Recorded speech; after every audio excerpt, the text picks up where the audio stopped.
Hello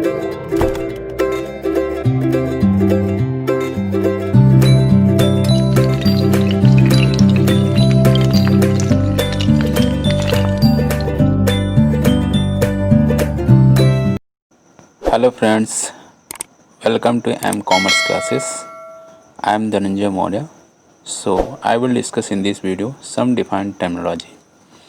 देखिए friends, अगर हम कॉमर्स से रिलेट करते हैं, कॉमर्स की बात करते हैं, तो हमें कुछ बेसिक डिफाइंड टर्मिनोलॉजी होते हैं जिसे हमें जानना बहुत आवश्यक होता है। मीन्स इसे हमें कंपलसरी इसके बारे में नॉलेज होनी चाहिए। ओके फ्रेंड्स, तो आज के वीडियो में हम यही लेके आए हैं, कुछ डिफाइंड टर्मिनोलॉजी हैं, कुछ अकाउंट की लेखांकन की कुछ शब्दावली हैं जिसे हम लोग इस वीडियो में जानेंगे। उसके पहले अगर आप हमारे चैनल पर न्यू हैं देन सब्सक्राइब कीजिएगा और बेल आइकन को ज़रूर प्रेस कीजिएगा ताकि आने वाले वीडियो आपको टाइम टू टाइम अपडेट होते रहें। चलिए स्टार्ट करते हैं। तो पहला है ट्रेड या बिजनेस। ट्रेड और बिजनेस मीन्स बिजनेस क्या होता है या ट्रेड क्या होता है। तो business is the purchase and sale of goods और सर्विस। बिजनेस क्या है? किसी वस्तु या सेवाओं का क्रय विक्रय करना व्यापार कहलाता है, ट्रेड कहलाता है, बिजनेस कहलाता है। तो एकदम बेसिक लैंग्वेज क्या होता है बिजनेस का? बिजनेस क्या होता है कि बिजनेस में किसी वस्तु का, किसी सर्विस का ट्रेड करना, परचेज करना, सेल करना, उसे हम लोग बिजनेस बोलते हैं। क्लियर? सिंपल मीनिंग ट्रेड या बिजनेस, हिंदी में बोलते हैं व्यापार या व्यवसाय। व्यापार क्या होता है? वस्तुओं और सेवाओं का क्रय विक्रय करना, यानी खरीदना बेचना, उसे हम लोग क्या बोलते हैं? व्यापार। Business is done with the main mind, business is done with the main mind to make profit. यानी अगर हम बेसिकली बिजनेस की बात करें, व्यापार की बात करें, तो व्यापार का मुख्य रूप का उद्देश्य क्या होता है? व्यापार का उद्देश्य क्या होता है? मुख्य रूप से प्रॉफिट अर्न करना, राइट। यानी व्यवसाय क्या है?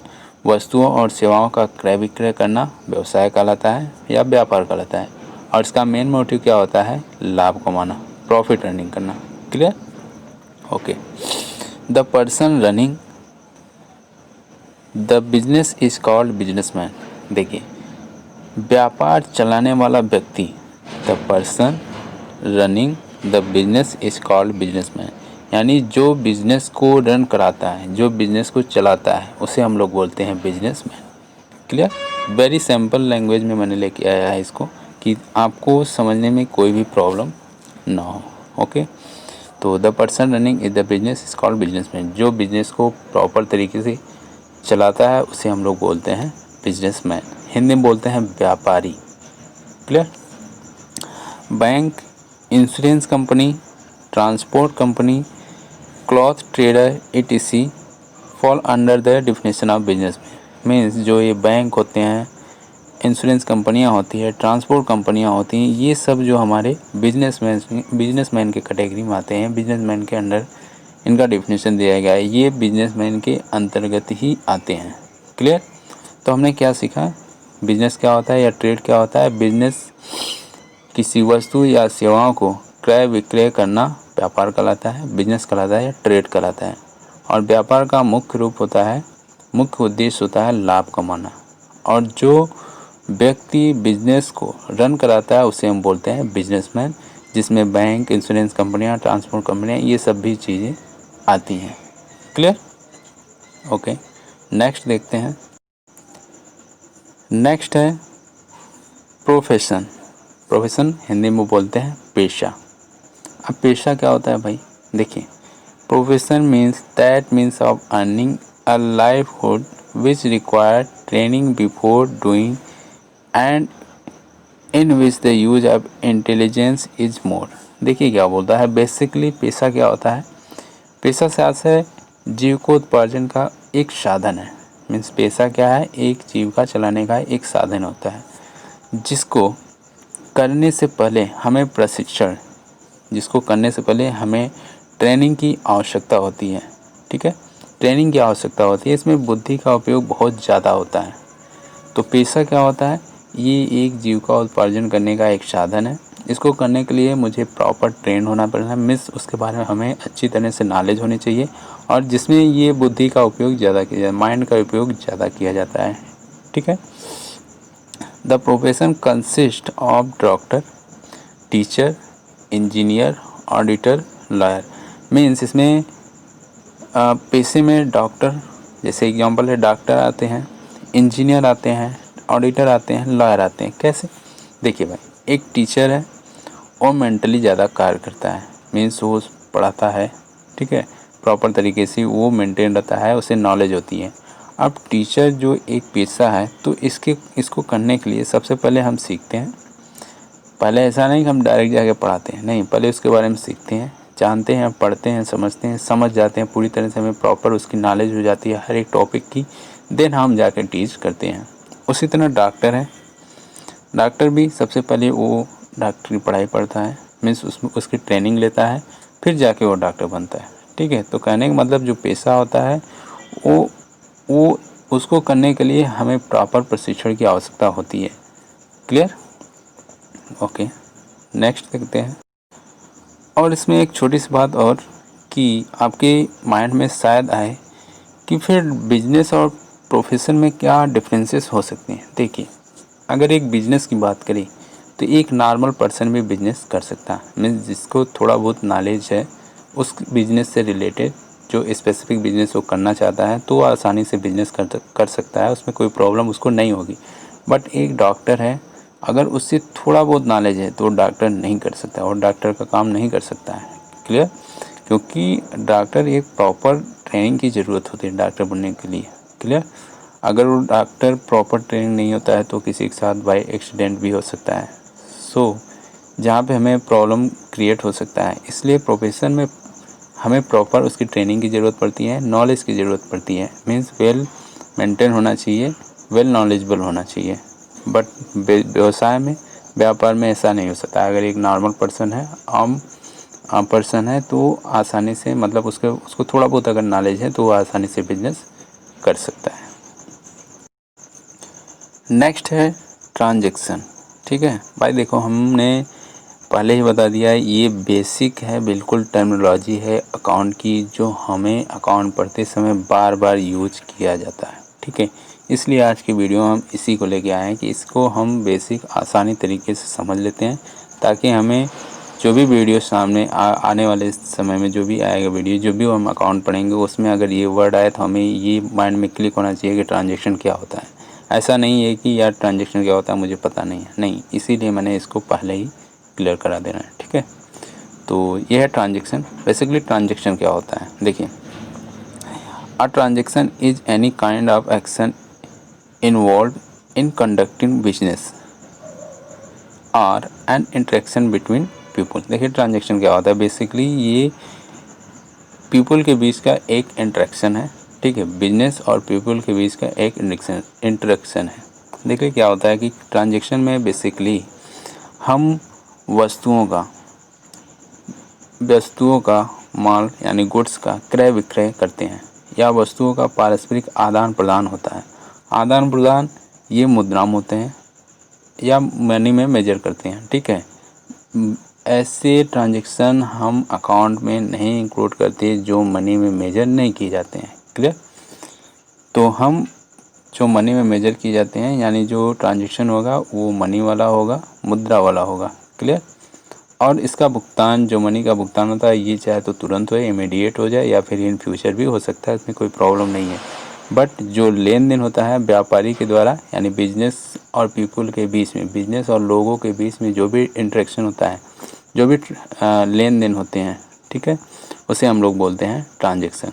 यानी जो भी पीपल और बिजनेस के बीच में आदान प्रदान होता है, लेन देन होता है, उसे हम लोग बोलते हैं ट्रांजेक्शन।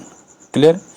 जैसे एक एग्जांपल हमने लिया है छोटा सा, कि when you go to the bank, यानी जब आप बैंक जाते हैं, फिल आउट अ फॉर्म, आप एक फॉर्म फिल करते हैं, deposit your pay cheque you make a transaction. तो क्या बोला है कि जब आप बैंक जाते हैं तो आपने एक स्लिप भरते हैं, फिल करते हैं, फॉर्म को फिल करते हैं, ताकि आप डिपॉजिट कर सकें। ठीक है, चेक को पे कर सकें, डिपॉजिट वाला है। तो ये भी एक तरह का ट्रांजेक्शन है, यानी बिजनेस को हमने चेक भर के देते हैं और वो मुझे पैसे देते हैं, तो ये क्या है, एक ट्रांजेक्शन है। क्लियर? तो आई होप आपको ट्रांजेक्शन अच्छे से क्लियर होगा। ट्रांजेक्शन क्या है, पीपल और बिजनेस के बीच का एक इंटरेक्शन है जिसमें हम अपने वस्तुओं का या सेवाओं का आदान प्रदान करते हैं। आदान प्रदान बेस मॉनेटरी में करते हैं, ऐसा नहीं कि ये वस्तु लेकर के आप वो वाली वस्तु मुझे दे दो। ये ट्रांजेक्शन हमारे अकाउंट में इंक्लूड नहीं होता है। क्लियर? यानी जो भी ट्रांजेक्शन होगा मनी मेजरमेंट ट्रांजेक्शन होगा। ओके, चलिए नेक्स्ट देखते हैं। नेक्स्ट है गुड्स। अब ये भी वर्ड काफ़ी आएगा आपके आने वाली वीडियो में, जब भी आप अकाउंट पढ़ेंगे। गुड्स, हर जगह गुड्स, हर जगह गुड्स। तो गुड्स क्या होता है? The goods in which the trader sell और purchase are goods for him. ठीक है, ये क्या बोल रहा है कि व्यापारी, ट्रेडर, व्यापारी जिन वस्तुओं का क्रय विक्रय करता है वह उसके लिए वो गुड्स होती हैं। क्लियर? बहुत ही सिंपल लैंग्वेज में, देसी लैंग्वेज में बिल्कुल। गुड्स क्या होता है कि व्यापारी जिस वस्तुओं का क्रय विक्रय करता है वह उसके लिए गुड्स कहलाती है। क्लियर हो गया? चलिए एक एग्जांपल देखते हैं। Just as textile are goods for the distraction, so is grain goods for the grain seller. Just as grain cannot be a textile for the seller of the grain, in the some way grain cannot be goods for the textile seller। देखिए basically ये क्या बोल रहा है कि व्यापारी जिन वस्तुओं का क्रय विक्रय करता है उसे हम लोग गुड्स बोलते हैं, यानी वह उसके लिए गुड्स होता है। जैसे एग्जांपल में मैंने बताया कि देखिए एक वस्त्र विक्रेता है, टेक्सटाइल सेलर है, एक वस्त्र विक्रेता है, अब उसके लिए वस्त्र उसका गुड्स होगा। ठीक है, कोई व्यापारी है जो कपड़े का धंधा करता है तो कपड़ा उसके लिए गुड्स होता है। उसी तरह अगर अनाज कोई बेचता है, ठीक है, कोई साहूकार है वो अनाज बेचता है तो उसके लिए अनाज उसका गुड्स होगा। क्लियर? लेकिन एक बात और, अगर मान लीजिए जिस तरह अनाज विक्रेता उसका, अगर उसके पास वस्त्र है तो उसका वो गुड्स नहीं हो सकता। मीन्स हम ये कहना चाह रहे हैं कि एक अनाज विक्रेता के लिए कपड़ा उसका गुड्स नहीं हो सकता है, उसी तरह एक कपड़ा विक्रेता के लिए अनाज उसका गुड्स नहीं हो सकता है। क्लियर? यानी जो जिसका बिजनेस करता है उसके लिए वो उसका गुड्स होगा। अगर एक कपड़ा व्यापारी कपड़े का बिजनेस करता है तो कपड़ा उसका गुड्स होगा, न कि अनाज होगा। क्लियर? आई होप आपको अच्छे से क्लियर हो रहा होगा कि गुड्स क्या होता है, यानी व्यापारी जिस वस्तुओं का क्रय विक्रय करता है उसके लिए वो गुड्स होती है। क्लियर? चलिए नेक्स्ट देख। नेक्स्ट आता है परचेज। अब ये शब्द तो बहुत बार आएगा, क्रय करना, क्रय हिंदी में बोलते हैं यानी खरीदना, परचेज करना। ठीक है, परचेज क्या होता है? देखिए, द गुड्स आर कमोडिटी, चाहे कोई वस्तु हो गया या कोई कमोडिटी हो गई। कोई गुड्स को बेसिकली माल बोलते हैं हिंदी में, और कमोडिटीज़ कोई वस्तु हो गई। ठीक है, कोई चीज़ हो गया। ठीक है, the goods are commodity in which the trader trade, they are called purchase. देखिए, जिस वस्तु की, जिस कमोडिटी की व्यापारी व्यापार करता है, जो बिजनेसमैन है वो ट्रेड करता है, ठीक है, उन्हें खरीदता है अथवा क्रय करता है, उसे हम लोग क्या बोलते हैं? परचेज बोलते हैं। क्लियर? यानी कोई भी व्यापारी जिस गुड्स को, जिस वस्तु को वो खरीदता है, क्रय करता है, उसे हम लोग बोलते हैं परचेज। हिंदी में बोलते हैं क्रय करना। क्लियर हो गया? There are two way of this goods purchase. देखिए, परचेज करने का दो तरीका हो सकता है, दो रूप हो सकता है। ठीक है, पहला क्या है? Of this good purchase for sale. Purchase क्यों कर रहे हैं भाई? हम सेल करने के लिए ये कर रहे हैं। ठीक है, ये तो कोई कॉमन सेंस की बात होगी। पहला तरीका क्या है कि वो क्रेडिट परचेज करें या फिर कैश परचेज करें। क्लियर? अब क्रेडिट परचेज क्या होता है, कैश परचेज क्या होता है? देखिए, कैश परचेज बेसिकली ये होता है कि हमने जो भी गुड्स बेचा और सामने वाले ने मुझे तुरंत इमीडिएट पेमेंट कर दिया, that is called cash payment purchase. दूसरा चीज़ है, हमने कोई चीज़ खरीदा, ठीक है, उसकी पेमेंट हम इन फ्यूचर करेंगे, that is called credit purchase. तो कैश परचेज क्या होता है कि जब कोई चीज़ खरीद के हमने तुरंत पेमेंट कर दिया, कैश परचेज हो गया। और क्रेडिट परचेज क्या होता है, जब हम उसको खरीदने के बाद उसकी पेमेंट हम after some time in a month या ईयर जो भी बोल सकते हैं, यानी हम फ्यूचर में देंगे, उसे हम बोलते हैं क्रेडिट परचेज। ठीक है, देखिए उस बेसिकली हमने लिखा है पूरा, इफ़ द गुड्स परचेज और not, if the goods purchase और नॉट पेड इमीडिएटली और payment will be made in future. ठीक है, ये क्या बोल रहा है कि जब भी हम गुड्स परचेज कर रहे हैं उसकी पेमेंट हम जो है इमीडिएटली नहीं करते हैं, बल्कि जो पेमेंट कर रहे हैं वो मेड करते हैं इन फ्यूचर, उसकी पेमेंट हम जो करेंगे future, then it will be called credit purchase. तो इसे हम लोग क्या बोलते हैं, क्रेडिट परचेज बोलते हैं। क्लियर। तो क्रेडिट परचेज क्या है, जब हम कोई गुड्स परचेज करते हैं उसकी पेमेंट हम तुरंत नहीं करते हैं, बल्कि हम फ्यूचर में करते हैं, आने वाले समय में करते हैं, जिसे बोला जाता है credit purchase. Conversely cash goods purchase by the giving money will be called such purchase. तो कैश परचेज क्या होता है, यानी हमने गुड्स जब भी परचेज किया तुरंत कैश दे दिया, उसका पेमेंट तुरंत कर दिया, that is called cash purchase. तो आपको क्लियर हो गया होगा परचेज क्या होता है, यानी जिस वस्तुओं को व्यापारी क्रय करता है, खरीदता है, उसे हम लोग बोलते हैं परचेज। परचेज दो तरीके का हो सकता है, एक उधार नगद क्रय होता है और एक उधार क्रय होता है। उधार क्या होता है कि हम उसकी पेमेंट बाद में करते हैं, नगद क्या होता है हम उसकी पेमेंट इमीडिएट कर देते हैं। क्लियर। चलिए अब दूसरा क्या है, उसी तरह सेल्स है। हमने परचेज की बात कर ली, अब सेल्स की बात करते हैं। सेल्स को हिंदी में विक्रय बोलते हैं, बेचना बोलते हैं अपने भाषा में। तो व्हेन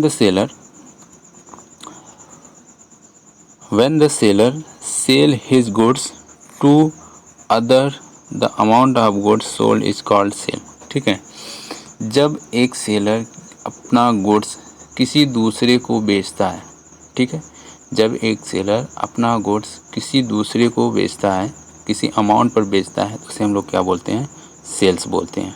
क्लियर। यानी कोई व्यापारी कोई वस्तु खरीदा भी, अब उसको खरीद कर अपना प्रॉफिट रखेगा और प्रॉफिट मार्जिन रखने के बाद उसे वो सेल कर दे रहा है। ठीक है, यानी अपनी माल को वो बेच दिया जाता है, दैट इज़ कॉल्ड सेल। ठीक है, उसी तरह अभी जैसा कि हमने परचेज में पढ़ा कि परचेज क्रेडिट परचेज भी होता है, कैश परचेज भी होता है, तो सेल भी उसी तरह हो सकता है, क्रेडिट सेल भी हो सकता है, परचेज सेल भी हो सकता है। क्रेडिट सेल में क्या होगा कि जब हम कोई सामान बेचेंगे तो उसकी पेमेंट हमें बाद में मिलेगी, इन फ्यूचर मिलेगी। कैश पेमेंट कैश सेल क्या होगा, उसकी पेमेंट हमें इमीडिएट मिल जाएंगी।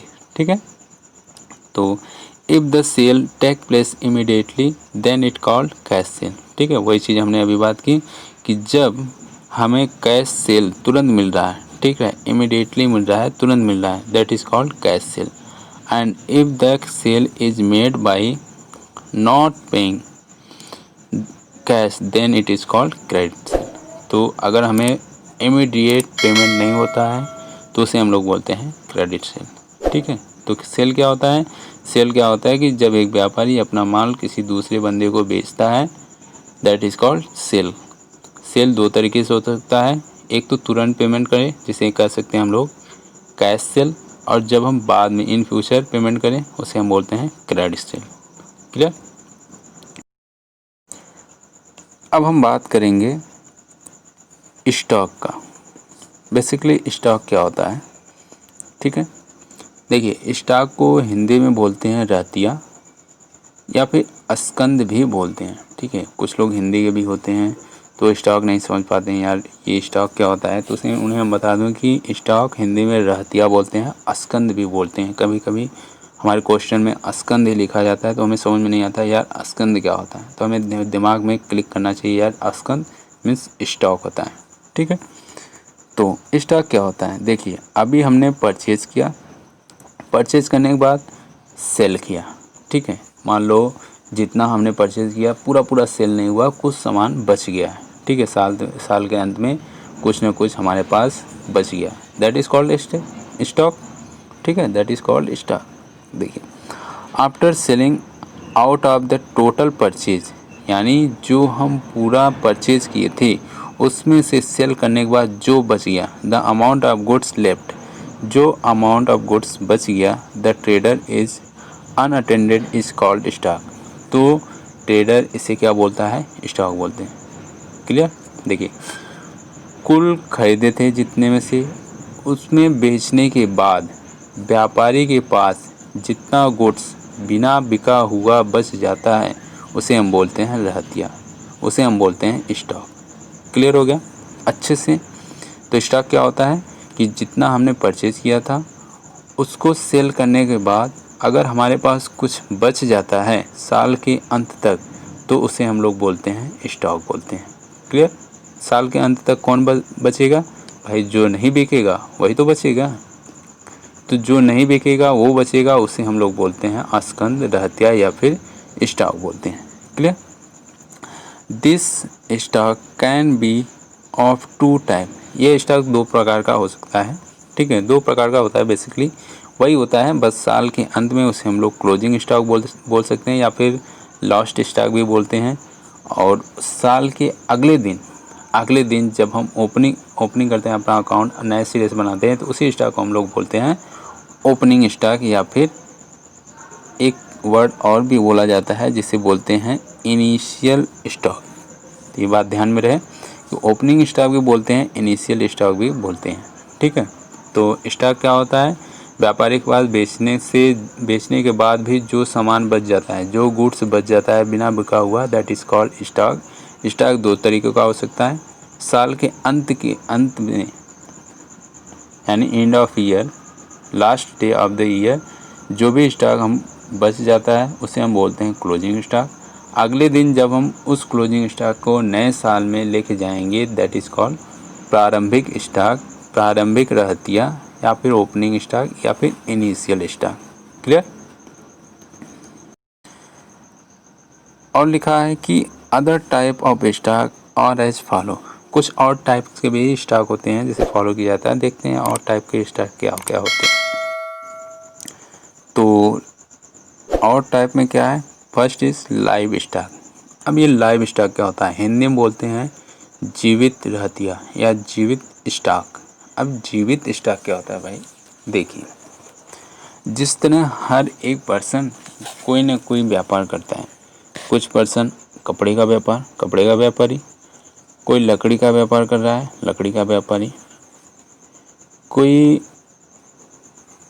फर्नीचर का व्यापार कर रहा है तो फर्नीचर का व्यापारी। उसी तरह कुछ ऐसे भी व्यापारी होते हैं जो जानवरों का व्यापार करते हैं, मीन्स गाय भैंस घोड़े इन सब चीज़ों का।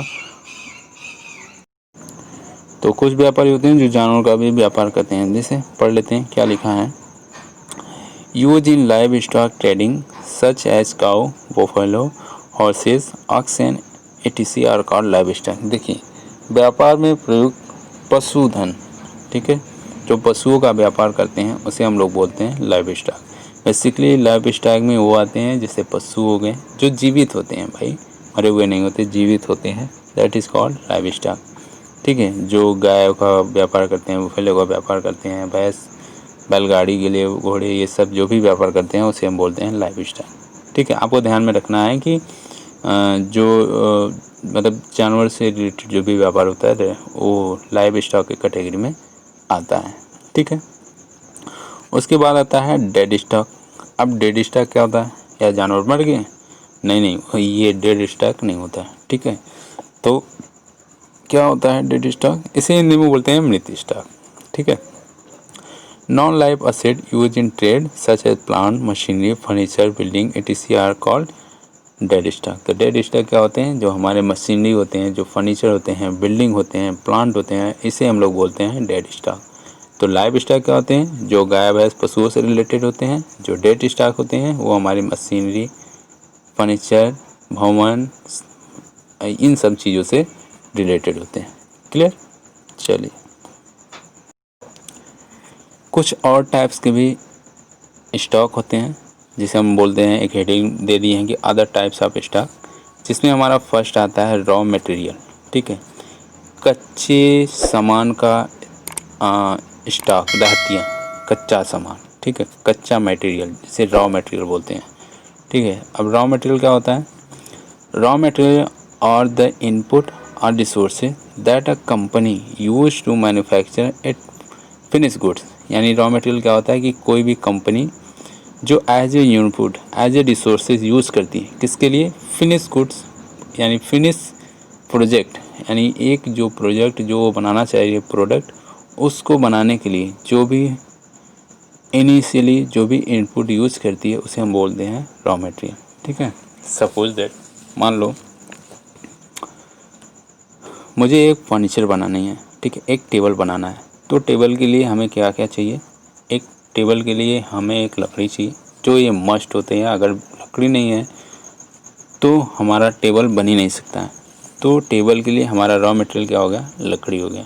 अगर लकड़ी है तो हमारा टेबल बन के तैयार हो सकता है। तो लकड़ी हमारे लिए रॉ मटेरियल होता है। क्लियर? चलिए एक एग्जांपल के समझते हैं। फॉर ऑयल हो गया, क्रेन हो गया, लंबर हो गया, फॉरेस्ट रिसोर्सेज हो गया, प्लास्टिक हो गया, नेचुरल गैस हो गया, कोल हो गया एंड मिनरल्स होंगे। देखिए ऑयल की अगर बात करते हैं तो हमारे पास जो भी मस्टर्ड आते हैं, मीन्स जो सरसों होती हैं, वो डायरेक्ट ऑयल नहीं बन जाते हैं, उसको उस प्रोसेस में करता है। लेकिन उस ऑयल के हमारा जो रिसोर्सेज जो हमारा इनपुट है वो हमारा क्या है? मस्टर्ड है, सरसों है। तो सरसों हमारे लिए रॉ मटेरियल हो गया। क्लियर? वो जब ऑयल बन जाएगा वो हमारा फिनिश गुड होगा, वो बात अलग है। बट हम यहाँ पे रॉ मटेरियल की बात कर रहे हैं, तो हमारा जो मस्टर्ड है वो हमारा सरसों जो है वो हमारा रॉ मटेरियल कहलाता है। ठीक है। उसी तरह ग्रेन है, उसी तरह लंबर है, या फॉरेस्ट रिसोर्सेज है। मान लो फॉरेस्ट रिसोर्सेज की बात करें, जंगल में हमें क्या मिलता है? कुछ ना कुछ जड़ी बूटियाँ होती हैं। ठीक है। तो जड़ी बूटियाँ हम बेसिकली मेडिसिन में यूज़ करते हैं, होम्योपैथिक मेडिसिन में यूज़ करते हैं, और जो कि आयुर्वेदिक में यूज़ करते हैं। तो वो क्या है? जो हमारी जड़ी बूटियाँ हैं फॉरेस्ट में मिलता है, वो हमारी एक तरह का रॉ मटेरियल है। उसे हम प्रोसेस में ला करके हम अपने मेडिसिन में यूज़ करते हैं। That is called finish goods. पूर्ण निर्मित बना देते हैं, वो बात की बात है। बट हमारे जो इनिशियली यूज़ करते हैं, जो हमारा इनपुट होता है, जो हमारा एक तरह का रिसोर्स होता है, उसे हम लोग बोलते हैं रॉ मटेरियल। क्लियर? उसके बाद आता है work in progress.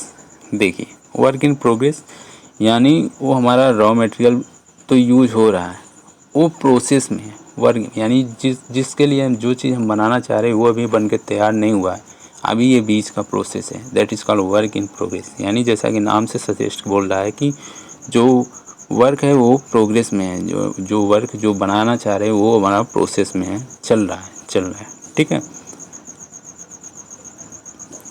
Goods which could not become fully finish good, यानी ऐसा गुड्स जो अभी फुल्ली फिनिश गुड बन के तैयार नहीं हुआ है, till the last day of the year are called work in progress और पार्सली फिनिश गुड्स भी बोलते हैं इसे। तो वर्क इन प्रोग्रेस क्या होता है कि जो फिनिश गुड्स में कन्वर्ट नहीं हो चुका है, अभी कंप्लीट नहीं हुआ है, उसे हम बोलते हैं वर्क इन प्रोग्रेस। इसका दूसरा नाम भी होता है पार्टली फिनिश गुड्स भी बोलते हैं। जैसे एक एग्जाम्पल बताएं, सपोज कीजिए कि मुझे आयल का ये लिए थे, आयल की बात करें तो अभी वो कम्प्लीटली आयल नहीं बना है, बट वो सरसों भी नहीं है। ठीक है। वो बीच में चल रहा है, उसकी जो मशीन है उसमें प्रोसेसिंग उसकी चल रही है। That is called work in progress. दूसरी हमें आटा की चक्की, सब लोग ने देखा होगा, ऊपर से गेहूँ इन किया और आउट में हमें आटा मिलता है, बट अभी आटा ही नहीं आया, ऊपर से गेहूँ इन हो गया लेकिन आटा नहीं है। बीच में जो कुछ प्रोसेस हो रहा है that is called work in progress. Okay. Finish good भाई आटा हो गया, कंप्लीट हो गया आटा, ऑयल मिल गई, that is called finish good. ठीक है, पढ़ लेते हैं। By the end of the year the goods which were manufactured but could not be sold are called finished goods or the completely manufactured goods। ठीक है। तो मैन्युफैक्चर यानी finish goods क्या होता है? वर्ष के अंत तक जो भी माल निर्मित हो गया पर तो अभी बिका नहीं, अगर बिक गया तो बात खत्म होगी, है ही नहीं मेरे पास। अगर नहीं बिका हुआ है, माल निर्मित हो गई, बिका नहीं हुआ, बिका हुआ नहीं हुआ, तो उसे हम लोग बोलते हैं फिनिश गुड्स। देखिए अब एक हम सिंपल सा एग्जांपल लेते हैं और आपको तीनों समझा देते हैं कि रॉ मटेरियल क्या होता है, वर्क इन प्रोग्रेस क्या होता है और फिनिश गुड्स क्या होता है। ठीक है, सपोज दैट मुझे शुगर बनानी है, चीनी शुगर, तो सबसे पहले हमें शुगर केन की ज़रूरत पड़ेगी, इस गन्ने की। तो गन्ना क्या है हमारे लिए, वो रॉ मटेरियल है। ठीक है, वो गन्ना क्या है हमारे लिए, रॉ मटेरियल है। अब उस गन्ना को हम, जो मशीन आती है बोलते हैं, उसमें हम लोग उसका रस निकालेंगे। ठीक है, that is called work in progress. तो अभी गन्ना था जो हमारा इनिशियल इनपुट था, हमारा रॉ मटेरियल हो गया। अब उस गन्ना को हम लोग मड़ाई कर रहे हैं, उससे रस निकाल रहे हैं, that is called work in progress, यानी कार्य जारी है। उसके बाद अब उस गन्ने के रस से हम लोग शुगर बना दिए, चीनी बन के कम्प्लीट हुआ है, that is called finish good. I hope आपको क्लियर हुआ होगा रॉ मटेरियल क्या होता है, वर्क इन प्रोग्रेस क्या होता है, फिनिश गुड्स क्या होता है। जब कोई कार्य हम आरंभ करते हैं, जो जो रिसोर्सेज से कार्य प्रारंभ करते हैं, that is called raw material. जो कार्य चलता रहता है, प्रोसेस में होता है, उसे हम लोग बोलते हैं वर्क इन प्रोग्रेस। और जो बन के कंप्लीट प्रोडक्ट हमारे पास, हमारे सामने तैयार हो जाता है, उसे हम लोग बोलते हैं फिनिश गुड्स। ओके, नेक्स्ट एक वर्ड है डेटर्स। देखिए, ये हमने डेटर लिखा, डेबिटर लिखा है। बहुत लोग इसे डेबिटर भी पढ़ते हैं, लेकिन सही माने में इसे पढ़ा जाता है डेटर। ठीक है, जो हमारा बी है वो साइलेंट होता है। तो अगर आप डेबिटर पढ़ते हो तो इसको भूल जाइए, आपको डेटर पढ़ना है। Clear? A debtor is an individual, कोई इंडिविजुअल भी डेटर हो सकता है, कोई बिजनेस भी हो सकता है, कोई अदर एंटिटी भी हो सकती है, डेटर हो सकता है। और any other entity that own money, बकाया पैसा, to another entity because they have been provide with a service और गुड्स और borrowed money from an institution. देखिए, डेटर बेसिकली क्या होता है, ये बोल रहा है कोई इंडिविजुअल हो गया या पर्सन हो गया, किसी दूसरे को अगर वो गुड्स या सर्विस प्रोवाइड किया है तो उसके बदले में वो एक तरह का लेनदार है। ठीक है, उसका वो सामने वाला डेटर होता है। Clear?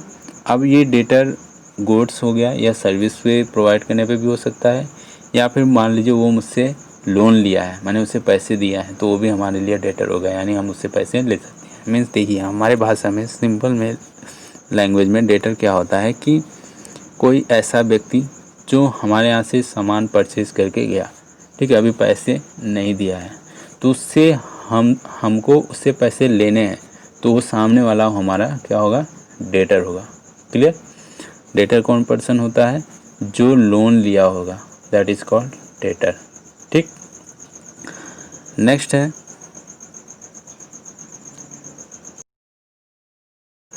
Creditor. A creditor is an entity that extends credit, giving another entity permission to borrow money to be repaid in the future। देखिए, ये क्या बोलता है कि एक क्रेडिटर कौन होता है कि एक्सटेंड करता है क्रेडिट को, गिव देता है अनदर एंटिटी को, परमिशन देता है कि बोरो जो मनी किए हैं उसका रिपेड और फ्यूचर में जो करते हैं, दैट इज़ कॉल्ड क्रेडिटर होते हैं। अभी हम समझाते हैं इसको अच्छे तरह से। A business that provide supply और service and does not demand immediate payment, यानी जो सर्विस प्रोवाइड किया उसकी डिमांड इमीडिएट नहीं करता है, इट आल्सो ए क्रेडिटर। अगर वो ऐसा नहीं करता, that is called creditor. As the client owe the business money for service already rendered. देखिए क्या होता है, क्रेडिटर कौन होता है, मान लीजिए हमारे यहाँ से कोई सामान परचेज करके ले गया, ठीक है, तो जो ले गया उसके लिए तो हमारे लिए तो वो डेटर हो गया, बट उसके लिए हम क्या होंगे, क्रेडिटर होंगे। क्यों ऐसे ऐसा इसलिए कि हम उससे पैसे लेने वाले हैं, यानी हम उसके लेनदार हैं और वो हमारा देनदार है, वो हमारा डेटर है, हम उसका क्रेडिटर हैं। ठीक है, उसको ये होगा कि हमें पैसे पेड करने हैं, चुकाने हैं, वो हमारे लेनदार हैं। ठीक है, तो वो मुझे पैसे देगा, हम उसके क्रेडिटर हुए, हमें उनसे पैसे लेने हैं तो हमारे डेटर हुए। क्लियर? आपको अच्छे से क्लियर हो गया डेटर क्या होगा, क्रेडिटर क्या होता है। देखिए, जब हमारे बिजनेस से कोई अदर पर्सन कोई कमोडिटीज़ परचेज करके जाता है और उसकी पेमेंट इन फ्यूचर करता है, तो हमारे लिए वो पर्सन डेटर कहलाएगा, और डेटर के लिए हम क्या कहलाएंगे, क्रेडिटर कहलाएंगे। क्लियर। हमें उससे पैसे लेने हैं तो हमारा डेटर हो गया, हमारा देनदार है वो। हिंदी में बोलते हैं डेटर को देनदार, और क्रेडिटर को हिंदी में बोलते हैं लेनदार। यानी हम उससे पैसे लेने वाले हैं तो उसके लिए हम लेनदार हुए, क्रेडिटर हुए, और हमें उससे पैसे लेने हैं तो हमारे लिए क्या होगा, डेटर होगा, देनदार होगा। ओके, आई होप आपको अच्छे से क्लियर हुआ होगा। सो फ्रेंड्स, आज का वीडियो यहाँ पे कंप्लीट होता है। हमने कुछ बेसिक टर्मिनोलॉजी लेकर आए थे इस वीडियो में, सो कंप्लीट हुआ। और भी कुछ अगर मुझे मिलता है जो आपको समझने लायक होगा, अच्छा होगा, तो उसे भी हम लेकर आएंगे डेफिनेटली। उससे पहले अगर आपको ये वीडियो, ये सेशन अच्छा लगा हो देन लाइक कीजिएगा, और हमारे चैनल पर न्यू है देन सब्सक्राइब कीजिएगा, और बेल आइकन को ज़रूर प्रेस कीजिएगा ताकि फ्यूचर में आने वाले नोटिफिकेशन वीडियो आपको टाइम टू टाइम अपडेट मिलते रहें। Okay friends, so thank you for watching this video. So thank you.